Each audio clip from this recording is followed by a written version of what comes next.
Shout out to Choke, no joke, for stopping in Cashville with his platform, man. Cashville Ace, big dog. Let's go. Yeah. We're just gonna jaywalk. Yeah, no, we just gonna jaywalk. We gonna break the law. Yeah. But see,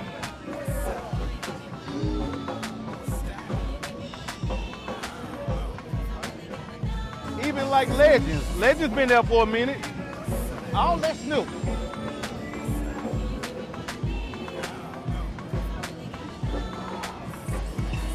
And Tootsies, that's why it's called world famous Tootsies, because that's where they coming to. You want to go in and see what's going on inside? Or you want to keep walking down? Or what you want to do? What's up, man?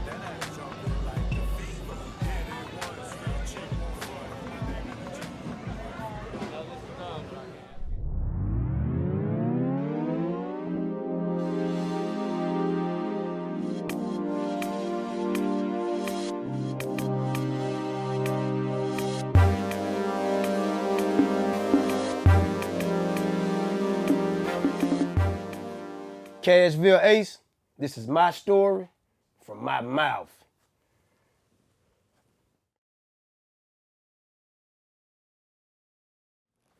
What would you say is the highlight of your journey? The highlight of my journey, I'm gonna say the struggle. That was the highlight of it, and, coming out the struggle and finally topping billboards, that was a big accomplishment to me, coming from 127A University Court to seeing my name in the billboard books. So that was the highlight of my journey, being spent on the radios, getting the BDS spins in, and really seeing that, after all the hard work and the money that we had invested, it started to turn around for us.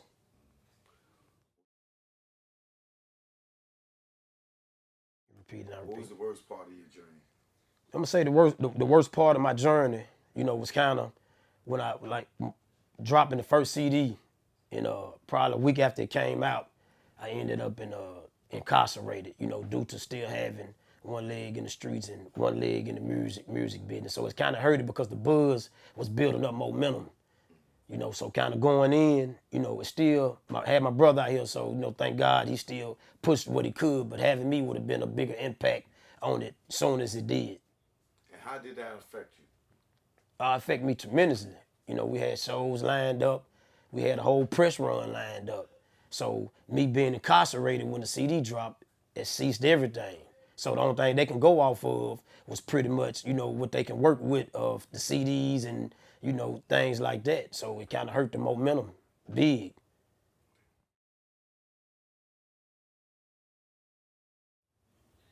Relationships. What was your best relationship? My best relationship in the music. Your personal, right? Your personal life. Okay, the best relationship, I'm always rely to my mom, man. Like I said, she's one of my biggest supporters, tight-knit family, raised us to be tight. So, my mom and my brothers is most definitely my biggest relationships. What's your worst personal relationship? My worst personal relationship, I'm gonna say sometimes is the struggle with myself. Still kind of trying to,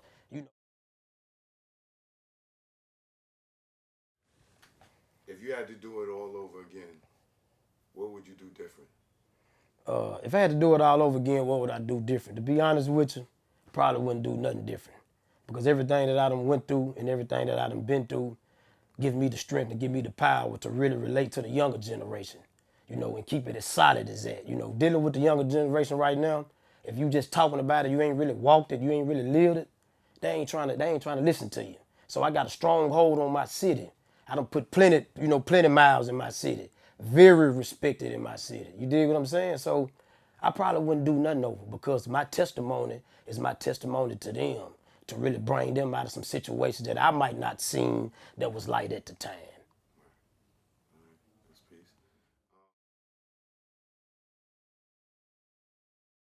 All right, it's some young boy right now watching this young lady, and they trying to get where you are already at, and they just starting off. Mm-hmm. How can you tell them, what potholes in life can you tell them to avoid to get where you at? What some young woman or a young male that's looking at me right now, and the advice that I have them to dodge the potholes, to get to where I'm at, I would say just listen to your inner self, you know, and listen to the people that you know that's really with you, that's surrounded by you. You know, a lot of times, you know, I paid attention, but I didn't pay attention, and a lot of mistakes and hiccups that I made and hurdles that I tripped over. You know, I had people in my circle like my brother, like my mom, a couple partners, you know what I'm saying, you know, that was kind of trying to tell me, but I didn't really listen to it. So listen to your inner self, stay positive, you know, stay grounded, keep God first, and the sky's the limit for you. All right. Go. Yeah, my biggest focus is pretty much, you know, focus on this Fed pain movement that's spreading across the world like wildfire, man. Shout out to J Bo and them out in St. Louis, Harold got them out in St. Louis, OG Slim them out in Chicago, and everybody that's supporting the movement. And as well as getting ready for this new project that I'm finna drop, and really being a big piece in my city, Cashville. We on the rise. We're growing every day. There's a lot of people moving here. So, you know, just pretty much focusing on what needs to be focused on in life, and staying positive and staying grounded. That's my focus today. First of all, I'm gonna say go to CashvilleH.com. I released a book called The Rebirth. That's real good. It's a good read. Go to FedPainEntertainment.com. The magazine is on there. The clothes is on there. I'm currently right now finishing up a project that's called The Rebirth as well. You can find me at on IG at Cashville H. That's CASHVILLE. You can find me on Facebook, Twitter at Cashville H. CASHVILLE. Cashville H. We all got a story to tell and a lesson to learn. This is my story. Choco Choke, you know what it is. Yo, y'all niggas better stay DL. Down low. Stop flossing, man. You just want them to just come and get you? Learn from our mistakes, man. That's what this is about. Learn from mistakes. Choke no joke. Let's go. You already know. Make a love, let's go. My aim was enlightened, drop jewels on you. You thinking I'm jealous, I ain't got cheddar like you. I'm the dude to a game, you got school. Was a local cat, snatch you when I made moves. I'm paranoid.